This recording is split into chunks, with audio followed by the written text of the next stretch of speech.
Breaking news చూస్తున్నాం. లైంగిక ఆరోపణలతో ప్రస్తుతం రిమాండ్ ఖైదీగా ఉన్న జానీ మాస్టర్ కు పోలీసులు మరోసారి షాక్ ఇవ్వనున్నారు. నేషనల్ అవార్డు తీసుకునేందుకు జానీ మాస్టర్ కు కోర్టు మధ్యంతర బెయిల్ మంజూరు చేసింది. ఈ క్రమంలో ఆయనకు బయటకు వచ్చేందుకు సన్నాహాలు చేసుకున్నారు. కానీ జానీ మాస్టర్ కు నేషనల్ అవార్డు నిలిపివేసినట్లు నిర్వాహకులు ప్రకటించారు.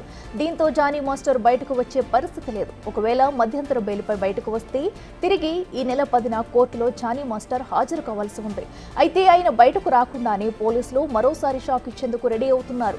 ఆయనకు కోర్టు మంజూరు చేసిన బెయిల్ను రద్దు చేయాలని కోరుతూ పిటిషన్ వేయనున్నారు. నేషనల్ అవార్డు నిలిపివేసిన సందర్భంగా బెయిల్ రద్దు చేయాలని పిటిషన్లో విన్నవించనున్నారు.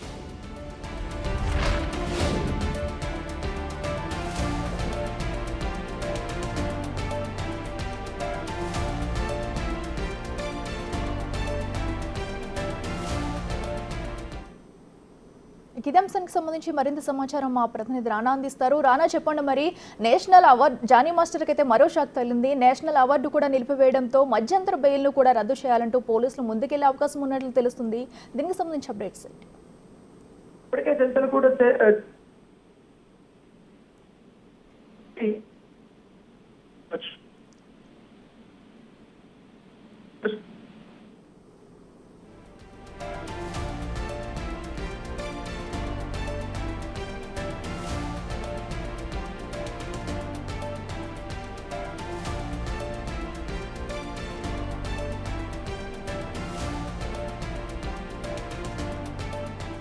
లైంగిక ఆరోపణలతో ప్రస్తుతం రిమాండ్ ఖైదీగా ఉన్న జానీ మాస్టర్ కు పోలీసులు మరోసారి షాక్ ఇవ్వనున్నారు. నేషనల్ అవార్డు తీసుకునేందుకు జానీ మాస్టర్ కు కోర్టు మధ్యంతర బెయిల్ మంజూరు చేసింది. అయితే ఈ క్రమంలో ఆయనకు బయటకు వచ్చేందుకు సన్నాహాలు చేసుకున్నారు. కానీ జానీ మాస్టర్ కు నేషనల్ అవార్డు నిలిపివేసినట్లు నిర్వాహకులు ప్రకటించారు. దీంతో జానీ మాస్టర్ బయటకు వచ్చే పరిస్థితి లేదు. ఒకవేళ మధ్యంతర బెయిల్పై బయటకు వస్తే తిరిగి ఈ నెల 10న కోర్టులో జానీ మాస్టర్ హాజరు కావాల్సి ఉంది. అయితే ఆయన బయటకు రాకుండానే పోలీసులు మరోసారి షాక్ ఇచ్చేందుకు రెడీ అవుతున్నారు. ఆయనకు కోర్టు మంజూరు చేసిన బెయిల్ను రద్దు చేయాలని కోరుతూ పిటిషన్ వేయనున్నారు. నేషనల్ అవార్డు నిలిపివేసిన సందర్భంగా బెయిల్ రద్దు చేయాలని పిటిషన్లో విన్నవించనున్నారు.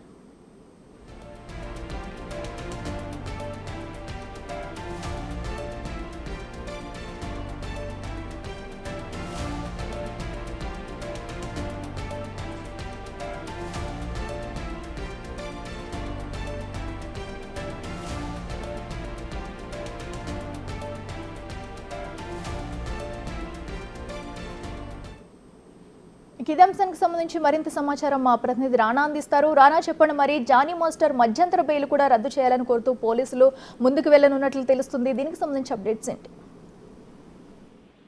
ప్రముఖ కొరియోగ్రాఫర్ జానీ మాస్టర్ విషయంలో ఇప్పటికే 4 రోజుల పాటు కూడా మధ్యంతర బెయిల్ కోర్టు అనుమతించిన నేపథ్యంలో ఆల్రెడీ నేషనల్ అవార్డుకి సంబంధించిన విషయం ఆయనకి ఇన్విటేషన్ కూడా రద్దు చేసింది. పోక్సో చట్టం ఆయన పైన రద్దు చేసింది కాబట్టి ఈ నామ్స్ ప్రకారం, టర్మ్స్ అండ్ కండిషన్స్ ప్రకారం ఆయనకి ఇన్విటేషన్ కి నిలిపివేస్తున్నామంటూ కూడా ఇప్పటికే ఇటు నేషనల్ అవార్డు కమిటీ కూడా ప్రకటించిన నేపథ్యంలో ఖచ్చితంగా ఇప్పుడు ఏ అంశాన్ని అయితే కోర్టులో చూపించి దానికి వెళ్ళాలనుకుని పర్మిషన్ తీసుకున్నారు, ఇప్పుడు ఆ ఒక్క ఈవెంటే రద్దయింది కాబట్టి ఆయనకి అవార్డు తిరస్కరించినటువంటి నేపథ్యంలో ఖచ్చితంగా కూడా ఆయన బెయిల్ క్యాన్సిల్ చేయాలంటే కూడా ఇవాళ రంగారెడ్డి జిల్లా కోర్టులో ఇవాళ పోలీసులు పిటిషన్ అయిపోతున్నారు.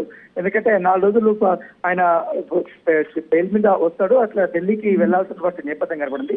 అయితే ఇప్పుడు సడన్గా కూడా ముందుగానే ఈ ఆర్డర్స్ వచ్చాయి కాబట్టి దాన్ని రద్దు చేస్తే నిందితుల నుంచి కీలకమైనటువంటి సమాచారం రాబట్టాల్సిందని కూడా పోలీసులు వారు ప్రస్తావిస్తున్నారు. ఎందుకంటే పోక్సో చట్టం కాబట్టి ఇప్పటికే ఛార్జ్ షీట్ కూడా రెడీ అవుతున్నటువంటి పరిస్థితుల్లో ఇప్పుడు నిందితుడు బయటకు వస్తే సాక్ష్యాధారాలు తారుమారు చేసే అవకాశం ఉంది. విక్టిమ్ కి కొంచెం ఇబ్బందికరమైనటువంటి పరిస్థితులు ఉండే అవకాశం అనేది కూడా ఇవాళ పోలీసులు తన పిటిషన్ లో కూడా పేర్కొనబోతున్నట్టుగా మనకు సమాచారం అవుతుంది. ఒకవేళ ఇది రంగారెడ్డి జిల్లా కోర్టు ఇవాళ పోలీసులు వేసినటువంటి పిటిషన్ ని స్వీకరించి బెయిల్ రద్దు చేస్తున్నా లేకపోతే బెయిల్ ని కొనసాగిస్తుందా అనేది కూడా ఒక ఆసక్తికరమైన పరిణామం. మరోవైపు జానీ మాస్టర్ విషయంలో ఎప్పుడైతే నేషనల్ అవార్డు రద్దు చేశారు, ఆయనకి ఇన్విటేషన్ రద్దు చేశారనేది కూడా తెలియదు. సినిమా కొంతమంది ప్రముఖులు కూడా దీనిపై స్పందించారు. ఎందుకంటే ఆయన చాలా కష్టపడి ఫిల్మ్ ఇండస్ట్రీలో ఎదిగారు. నేషనల్ అవార్డు అందుకున్నటువంటి సమయంలో కావాళ్ళు కొంతమంది కక్షి కట్టి ఆయన పైన ఈ రకమైనటువంటి కేసులు పెట్టించారనేది కూడా వారు చెప్తున్నటువంటి మాట. అయితే విచారణ దశలో ఉంది కాబట్టి ఇంకా కీలకమైనటువంటి ఎవిడెన్స్ కూడా పోలీసులు సాధించే అవకాశం ఉన్నటువంటి నేపథ్యంలో ఈ సమయంలో బెయిల్ ఇవ్వడం మంచిది కాదు. ఆయన జైల్లో ఉంటేనే బెటర్ అన్నది కూడా పోలీసులు భావిస్తున్నారు. కాబట్టి మరి కాసేపట్లో ఇవాళ 12 గంటలు 1 గంటల లోపల దీనిపైన తీర్పు అయితే రాబోతుంది. Right Rana, thank you.